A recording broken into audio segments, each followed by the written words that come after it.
Hello guys, কি অবস্থা সবার? আশা করি সবাই ভালো আছো, আমিও ভালো আছি। তো আজকে আমার একটা বন্ধু একটা বাইক কিনলো আর কি। তো বাইকটা তোমরা দেখতেই পারছো যে ফনিক্স, যেটা টিভিএস কোম্পানির। তো এই বাইকটা নিয়ে আমি এখন কিছু কথা বলবো আর রিভিউ দেবো, যে বাইকটার কন্ডিশন কেমন আছে, কত প্রাইস পড়লো আর মার্কেট প্রাইস কত, ইন ডিটেলস আমি তোমাদের সবকিছু বলে দেবো। আর কোথা থেকে কিনলো সেটাও আমি এখন বলবো। তো আর কোনো কথা না বাড়িয়ে চলো আমরা এখন গাড়িটা দেখি।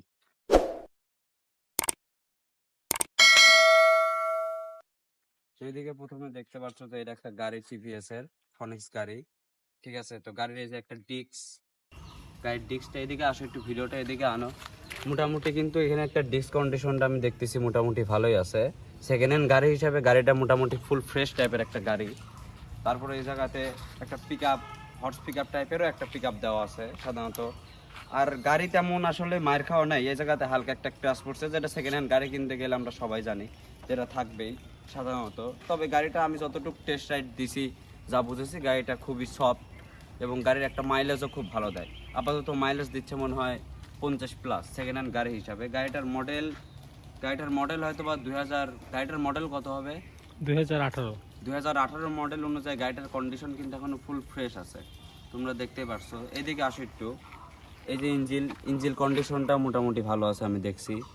আবার আমার কাছে দাও, ইঞ্জিল ব্যতীত এই যে সামনের লুকটা, টাঙ্কি, কোনো স্ক্র্যাচ নাই।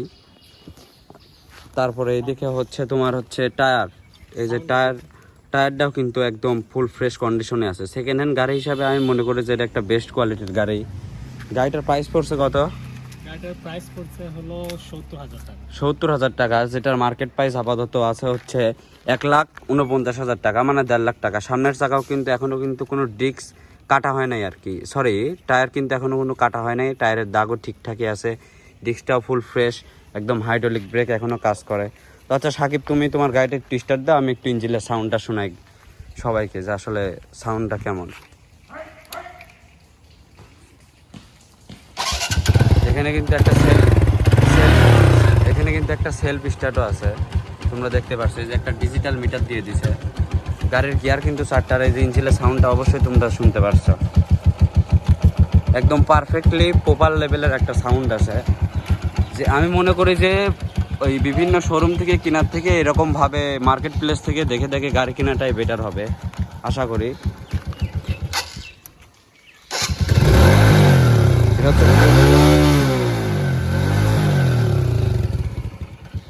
আমাকে নেও তো।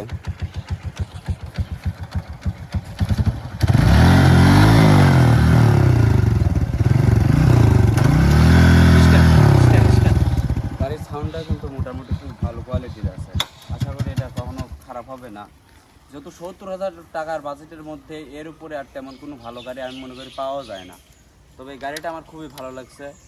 আর আপনারা অবশ্যই কমেন্ট করবেন কেমন আছে। এই জায়গাতে কিন্তু আবার একটা সুইচও দিয়ে রাখছে, ঠিক আছে।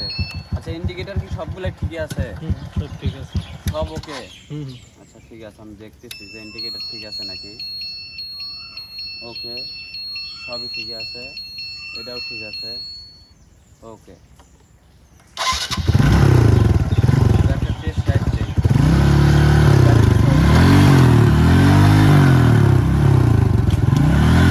গাড়ি কি গিয়ার কি সব পিছে? হ্যাঁ সব পিছে।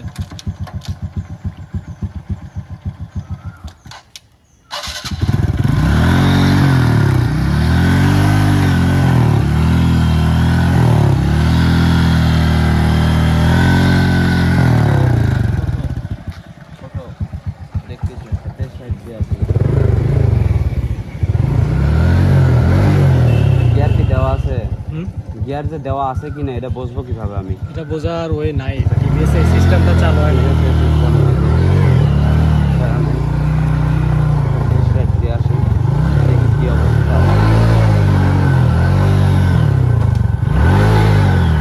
এটা মনে হয় দুই গিয়ারে 14, 16, 19, 20, 22, 24।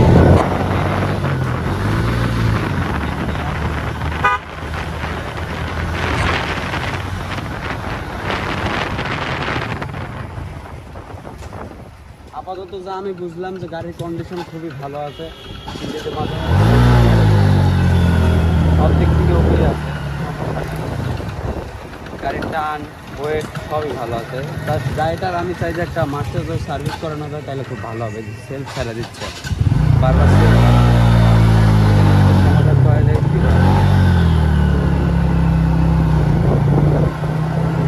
সবাই মনে করি যে যারা 70,000 থেকে 80,000 টাকার মধ্যে একটা বাইক কিনতে চান, এই বাইকটা তাদের জন্য একটা বেস্ট চয়েস হতে পারে, অন্তত টিভিএসের এই ফনিক্স বাইকটা। যারা মোটর ব্লগস করেন, আবার যারা হচ্ছে টুকটাক অফিস আদালতে যাবেন, তাদের জন্য এই বাইকটা একটা বেস্ট চয়েস হতে পারে আমি মনে করি। খারাপ না, কন্ট্রোলিং সবই ভালো, কোনো কিছুই খারাপ না।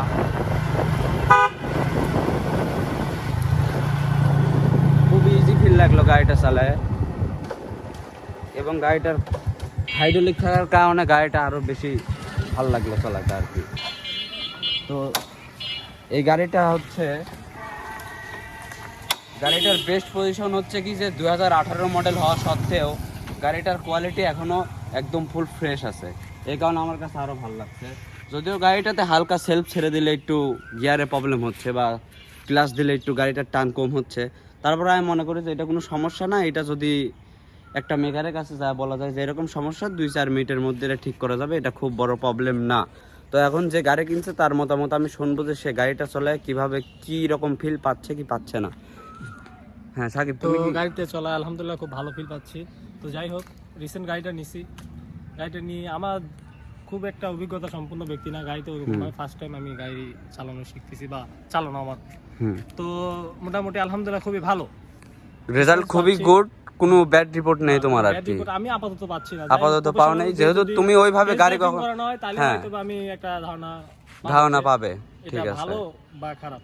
তো যাই খারাপ। হোক, আজকের মতো এখানেই শেষ করি। এখানেই শেষ ইনশাল্লাহ। আর গাড়িটা আর কি আমি আবারও দেখাচ্ছি যে যারা যারা একটু বয়স্ক বা কম বাজেটের মধ্যে গাড়িটা নিতে চাচ্ছেন, গাড়িটা কিন্তু একটা বেস্ট কোয়ালিটি একটা গাড়ি হতে পারে আপনাদের জন্য।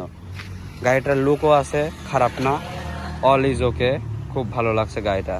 যাই হোক, আজকের মতো এখানেই। ভালো থাকবেন সবাই, সবাই ভালো থাকবেন, আল্লাহ হাফেজ।